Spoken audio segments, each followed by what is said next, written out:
वस्तीपुर नाम का एक नगर था। नगर में सुशीला नाम की एक विधवा औरत रहती थी।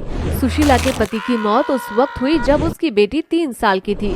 पति की मौत के बाद सुशीला को ये कहकर घर से निकाल दिया कि उनके बेटे की हत्यारी उनकी बहू सुशीला ही है। सुशीला अपनी 3 साल की बेटी को लेकर सड़क किनारे फुटपाथ पर एक झोपड़ी में रहती है। सुशीला मेहनत मजदूरी करके अपनी बेटी का पेट पालती थी। उसकी बेटी हमेशा एक बात कहती है, मामा हम इतने दिनों से इस झोपड़ी में रहते हैं, हमारा अच्छा घर कब होगा माँ? हमें अच्छा घर कब मिलेगा माँ? बेटी, घर छोटा या बड़ा नहीं होता, घर तो घर होता है। लेकिन तू चिंता ना कर, हम एक दिन अपने बड़े घर में जरूर जाएंगे। सच माँ? लेकिन मेरे तो पापा है ही नहीं, तो मैं किसके साथ जाऊंगी अपने बड़े घर में? ये बात सुनकर सुशीला की आंख में आंसू आ गए। सुशीला हमेशा से चाहती थी कि वो अपनी बेटी को बड़े घर में रखे और अच्छे स्कूल में उसे पढ़ाए, लेकिन गरीबी उसे हमेशा पीछे खींच देती थी। एक दिन की बात है, सुशीला मजदूरी करने के लिए इधर उधर काम मांग रही थी, लेकिन उसे किसी ने काम नहीं दिया। तभी सुशीला ने देखा कि उसकी अमीर सास अपनी गाड़ी में आ रही है, तो सुशीला उसके पास उम्मीद लेकर गई और बोली, माँ जी आप यहाँ क्या हमें लेने आई हैं? हाँ, मैं और तुझे लेने? तू है कौन जो मैं तुझे लेने आऊंगी? हत्यारी कही की। हमारा तुमसे रिश्ता उसी दिन टूट गया जब तुमने हमारे बेटे को मार दिया था, समझी? सुशीला अपनी सास से बातें कर रही थी कि तभी सुशीला की बेटी अपनी दादी की गाड़ी में जा बैठी। उसके मैले कपड़ों से गीता की गाड़ी गंदी हो चुकी थी। ये देख गीता को गुस्सा आया और उसकी बेटी का बाहर निकाल दिया और गुस्से में बोली, मक्कार, तेरी हिम्मत कैसे हुई मेरी गाड़ी में बैठने की? अगर इतना ही शौक है तो अपनी माँ से कहकर ले क्यों नहीं आती? हाँ, आज के बाद मेरे आसपास भी दिखाई दी तो जान से मार दूंगी, समझी? माँ जी इस तरह से बच्चों से नहीं बोलते। आपको पैसे का इतना घमंड नहीं करना चाहिए माँ जी। हाँ, क्यों न करूँ घमंड? मेरे पास है तो मैं करूँगी, तू जाकर ले आना, भिखारी कही की। सुशीला को अपनी सास की बात बहुत बुरी लगती है। उसने ठान लिया था कि वो कुछ करके दिखाएगी और रोते हुए वहाँ से चली गई। एक दिन की बात है, सुशीला की बेटी ने बाजार में गुलाब जामुन को देखकर कहा, माँ मुझे भी गुलाब जामुन दिला ना। बेटी, मेरे पास इतने पैसे कहाँ कि गुलाब जामुन दिलाऊं। तुम मेरे साथ घर चलो, मैं तुम्हें इससे अच्छे गुलाब जामुन बनाकर खिलाऊंगी। हाँ, सुशीला ने घर आकर अपनी बेटी के लिए गुलाब जामुन बनाए, लेकिन उस वक्त सुशीला की बेटी घर से बाहर खेल रही थी। सुशीला कटोरी में लेकर बाहर जैसे ही गुलाब जामुन बेटी को देने निकली, तभी एक आदमी ने सुशीला को रोका और, अरे मैं गुलाब जामुन ही लेने जा रहा था, चलो अच्छा हुआ यही मिल गए। लाओ बहन जी, कितने के दिए? पर मैं बेच नहीं रही हूँ। बहन जी मुझे पता है, जब चीज कम रह जाती है तो दुकानदार लोग ऐसे ही बोलते हैं।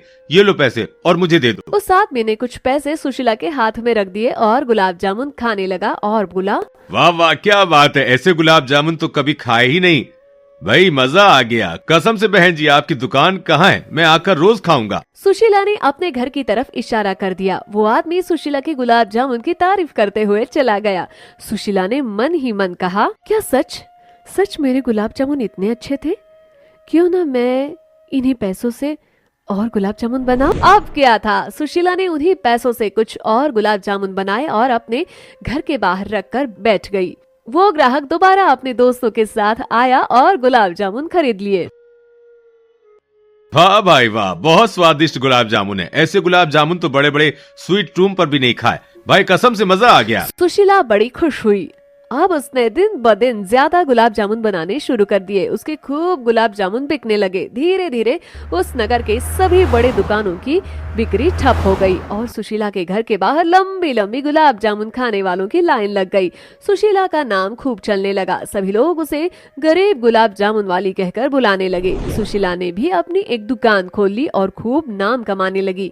सुशीला की तरक्की देख उसकी सास को जलन हुई। सुशीला की सास ने अपने मन में कहा, अरे ये करमचली तो खूब नाम कमा रही है, एक दिन ये तो मुझसे बड़ी पैसे वाली बन जाएगी। मैं काम करती हूँ, इसके गुलाब जामुन में जहर मिला देती हूँ जिससे इसकी खुद ब खुद बदनामी होगी। गीता ने मौका पाकर सुशीला के गुलाब जामुन में जहर मिला दिया और उसके घर से चली गई।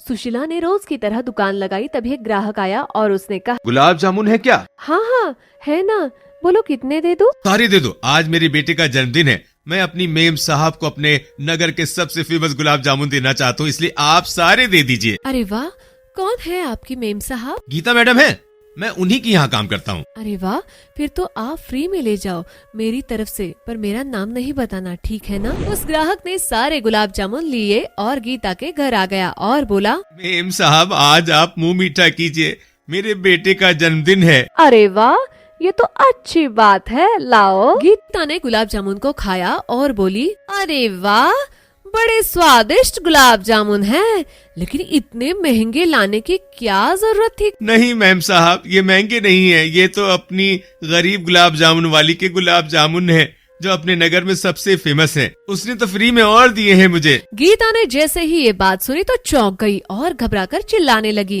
अरे जाओ डॉक्टर को बुलाओ, नहीं तो मैं मर जाऊंगी, जाओ काका जल्दी जाओ। क्या हुआ मेम साहब? इन गुलाब जामुन में जहर है, मैं मर जाऊंगी। जहर मेम साहब? गरीब गुलाब जामुन वाली गरीब जरूर है, लेकिन वो जहर नहीं बेचती। आप नहीं जानते, वो जामुन वाली मेरी बहू है, उसे चिढ़ाने के लिए मैंने ही उसके गुलाब जामुन में जहर मिला दिया था ताकि वो बदनाम हो जाए। तभी सुशीला आ गई और बोली, माँ जी मुझे बदनाम करने के लिए आपने ये नहीं सोचा कि कितने लोगों की जान आज चली जाती अगर मेरी बेटी ने आपको जहर मिलाते हुए नहीं देखा होता तो? कल रात जब आप जहर मिला रही थी तो मैं घर में नहीं थी, लेकिन मेरी बेटी ने आपको देख लिया था माँ जी, इसलिए मैंने ये गुलाब जामुन किसी को नहीं बेचे और जब काका ने आपका नाम लिया तो मैंने आपको ही दे दिए ताकि आपको एहसास हो कि किसी के साथ बुरा जब करने की सोचते हैं तो कैसा लगता है। बहू मुझे माफ कर दे, बहू मुझे बचा ले, मुझसे भूल हो गई, हे भगवान प्लीज मुझे बचाओ, मुझे बचा लो भगवान। माँ जी डरिए नहीं, आपने जो गुलाब जामुन खाए हैं उसमें जहर नहीं है, क्योंकि मैंने वो गुलाब जामुन फेंक दिए थे। लेकिन आज आपको पता चल गया होगा कि जो दूसरों के लिए गड्ढा खोदते हैं वो भी उसी गड्ढे में एक दिन गिरते हैं। गीता को अपनी गलती का एहसास हुआ, उसने सुशीला को अपनी बहू मान लिया। अब सुशीला ने अपनी मेहनत से पूरे नगर में अपना नाम कर लिया और अमीर बनकर अपनी सास को दिखा दिया। सोनपुर नाम का एक गाँव था, उसी गाँव में 3 अनाथ बहनें रहती थी।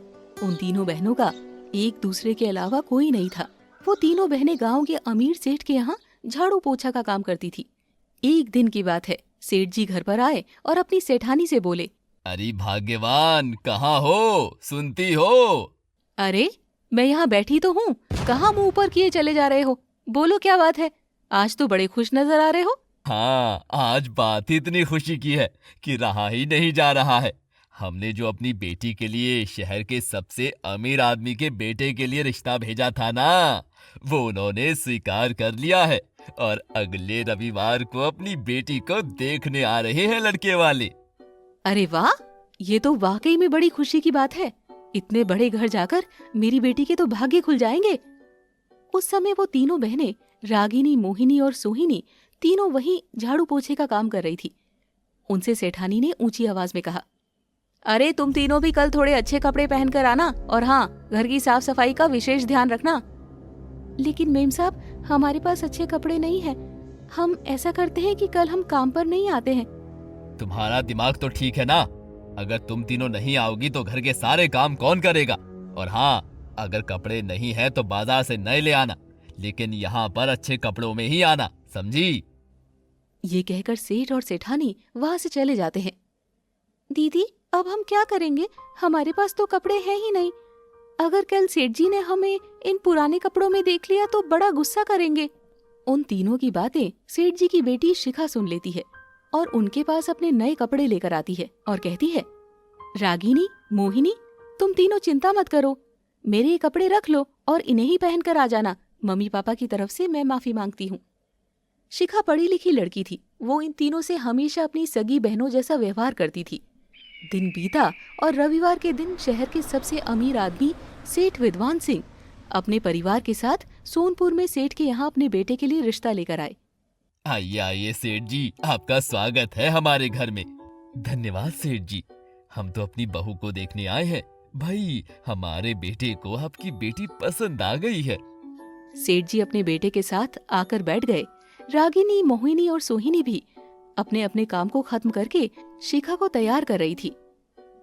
और जब लड़की दिखाने की बारी आई तो शिखा के साथ रागिनी, मोहिनी और सोहिनी भी साथ आई, नए कपड़ों में। रागिनी किसी अमीर घर की बेटी से कम नहीं लग रही थी। सेठ विद्वान के बेटे को रागिनी पसंद आने लगी थी। सेठ जी ने रिश्ता पक्का करते हुए शिखा के हाथों में सोने से जड़ा ब्राइडल लहंगा उपहार में दिया और कहा, ये लो बेटा, ये ब्राइडल लहंगा मेरा बेटा विदेश से लाया है। ये कोई आम लहंगा नहीं है, इसमें सोना जड़ा हुआ है। यही जोड़ा पहनकर तुम्हें हमारे घर आना है। जैसे ही शिखा ने लहंगा खोलकर देखा तो सबके होश उड़ गए। वो लहंगा इतना सुंदर था कि उस पर से नजर ही नहीं हट रही थी। तभी रागिनी ने उस लहंगे को हाथ लगाते हुए कहा, अरे वाह दीदी, ऐसा लहंगा तो परियों का होता है। इतना सुंदर लहंगा तो कभी देखा ही नहीं। तभी सेठानी ने रागिनी को धक्का दे दिया और कहा, दूर हट, नौकरानी कहीं की। तेरी हिम्मत कैसे हुई इस लहंगे को छूने की? तू अपनी औकात भूल गई है। क्या शिखा ने तुझे सर पर चढ़ा लिया है? तो इसका मतलब ये नहीं कि तू हर जगह अपना हाथ डालेगी। सेठानी ने रागिनी के साथ उसकी दोनों बहनों की बहुत बेइज्जती की मेहमानों के सामने, जिसके कारण वो तीनों रोकर कमरे में चली गई। अरे आपने ये क्या किया? उसको इतनी जोर से धक्का दे दिया, उसको लगा होगा। अरे नहीं बेटा, वो तीनों तो इस घर की नौकरानी है। उन्हें इन सब की आदत है। अनाथ है तीनों, कभी देखा नहीं ना ऐसा लहंगा। फिर भी आपको ऐसा नहीं करना चाहिए था। खैर, जो हुआ सो हुआ। ये गिफ्ट हम अपनी बहू को देते हैं और कुछ ही दिनों में शादी की तारीख पक्की कर देते हैं। सेठ दीवान और बाकी लोग रात को सेठ के यहाँ ही रुके और अगली सुबह सेठ के घर से निकल कर गए। लेकिन उन तीनों गरीब बहनों के घर भी गए, जहाँ सेठ को देखकर वो तीनों बहनें दंग रह गई। सेठ ने हाथ जोड़कर उन तीनों से कहा, बच्चों, कल जो हुआ उसके लिए मैं आपसे माफी मांगने आया हूँ। मुझे जब पता लगा कि तुम तीनों अनाथ हो तो मुझे बड़ा बुरा लगा। ये लो, कुछ पैसे रख लो। सेठ जी, हमें पैसे नहीं चाहिए, हमें तो इन सब की आदत है। आप हमारी शिखा दीदी को बहू बना लीजिए, हमें इसी में खुशी है। सेठ ने मुस्कुराकर उन तीनों के सरों पर हाथ फेरा और कहा, बेटा, सच कहूँ तो मैं यहाँ पर इसलिए आया हूँ कि मेरे बेटे को आपकी बड़ी दीदी रागिनी पसंद है, जो इसने मुझसे रास्ते में कहा था। सच कहूँ, इसका फैसला मुझे भी पसंद था। जब तुम शिखा के साथ आई थी तो मुझे यही लगा था कि सेठ की बेटी तुम ही हो, लेकिन मेरा बेटा अब शादी तुमसे ही करना चाहता है। सेठ की ये बातें शिखा रागिनी के घर के बाहर खिड़की से सुन लेती है, क्योंकि शिखा भी रागिनी से कल की बात को लेकर माफी मांगने आई थी। शिखा को थोड़ा बुरा लगता है, लेकिन वो दबे शब्दों में अंदर आकर कहती है, पापा, आपका फैसला मुझे मंजूर है, क्योंकि मेरे मम्मी पापा ने इन तीनों पर हमेशा से जुल्म किए हैं। शायद रागिनी आपकी घर की बहू बनेगी तो इसके भागे भी खुल जाएंगे। इसीलिए मैं आपका ये लहंगा भी रागिनी को देने आई थी, क्योंकि इस लहंगे की खुशी कल मैं रागिनी के चेहरे पर साफ देख रही थी।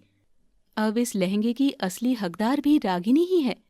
लेकिन बेटा, हमने शादी का रिश्ता पक्का कर दिया है, फिर ये सब कैसे होगा? कोई बात नहीं, मैं सब देख लूंगी, बस आप मेरी बात ध्यान से सुनिए।